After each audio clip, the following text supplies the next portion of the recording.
శివుడు పూర్తిగా తెల్లగా ఉంటాడు, అమ్మవారు నల్లగా ఉంటుంది.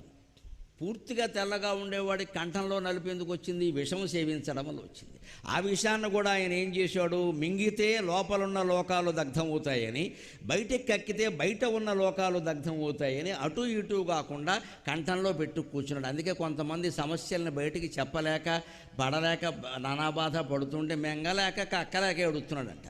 అందుకే శ్రీకంఠుడు ఎందుకయ్యాడు? లోకం కోసం ఆయన త్యాగం చేశాడు. దేవతలు రాక్షసులు కలిసి క్షీరసాగరాన్ని మధిస్తూ ఉంటే అమృతానికి ముందు విషం వచ్చింది. జీవితంలోనైనా అంతే. మహత్తరమైన వైభవాన్ని మనం పొందబోతూ ఉంటే ముందు ఒక దుఃఖం వస్తుందమ్మా. ఖచ్చితంగా ఒక దుఃఖం మన చుట్టుముట్టింది అంటే వెంటనే భగవంతుడు కృతజ్ఞతలు చెప్పాలి. ఒక మహాసుఖాన్ని ఏదో నాకు ఇవ్వబోతున్నావయ్యా, నీకు నమస్కారం అని చెప్పాలి ఖచ్చితంగా. అలా దుఃఖాన్ని తట్టుకోగలగాలి. అంతేకాని ఈ చిన్న దుఃఖానికే మనం తట్టుకోలేక నానా బాధ పడిపోతే రేపు సుఖం వస్తే అనుభవించేది ఎవరు?